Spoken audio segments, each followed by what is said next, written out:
పండు 4 సార్లు గుడ్లు అట్టి పండు పెడతారు సార్. గుడ్లు కూడా మధ్యలో బంద్ చేసేది వాళ్ళు తింటారు, మింగేస్తారా సార్. ఇప్పుడు నిన్న వచ్చినాయి సార్. నిన్న వచ్చినాయి.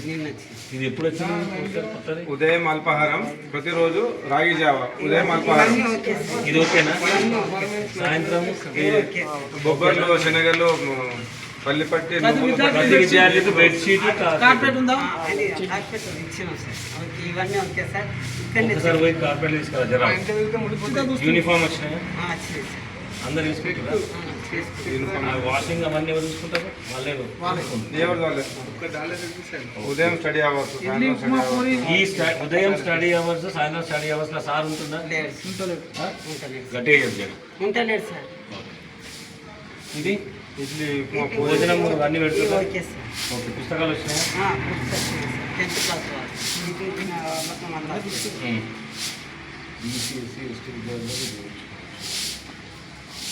10వ తరగతి విద్యార్థులు ప్రత్యేక శ్రద్ధ. దీనికి వార్డెన్ ఉంటుందా? 10వ తరగతి వాళ్ళకి సపరేట్ గా ఏమన్నా క్లాసులు చెప్తుందా? అది ఇప్పుడు ఎగ్జామ్ మొదట్లో చెప్తారు సార్. ఇప్పుడు చెప్తారు డిసెంబర్. అప్పుడే చెప్తారు. అంటే మిగతా రోజు చదువు అవసరం లేదు. చెప్పాడు. అంతేనా?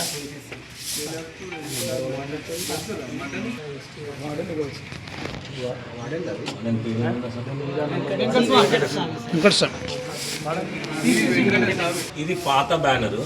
దీనిపైన స్టాఫ్ నేమ్స్ అండ్ టైమింగ్స్ ఉన్నాయి. అది కొత్త బ్యానరు. దాని ఓన్లీ పేర్లు, డెసిగ్నేషన్లు ఉన్నాయి తప్ప టైమింగ్లు లేవు. మేము వార్డెన్ నేను ఇప్పటికీ 4-5 సార్లు వచ్చిన, 4-5 సార్లు విజిట్ చేసినాము. ఈ పరిస్థితి బాగాలేదని చెప్పి ఎంపీడీఓ గారితో కూడా వచ్చినాము. ఈ సీలింగ్ కూలిపోతుంది, సీలింగ్ పెచ్చులు వెళ్ళిపోతున్నాయి అని చెప్పి దీనికి ఏం చేద్దాం, మరమ్మతు ఏం చేద్దామని వచ్చి చూడడం జరిగింది. అట్ ద సేమ్ టైం వీళ్ళకి కిచెన్ పైన టాప్ లేదు, అది కూడా చేపిద్దామని అనుకున్నాము. దానికన్నా ముందు ఒక 2 సార్లు వచ్చిన, ఎప్పుడు వార్డెన్ గారు లేరు. ఇప్పుడు కూడా వచ్చినాము. ఇక్కడ స్పెషల్ గ్రాంట్లో ST 3 rooms with kitchen sanction అయ్యింది. ముగ్గు పోస్తున్నాం ఈరోజు. ఇప్పటికి కూడా వార్డెన్ గారు లేరు.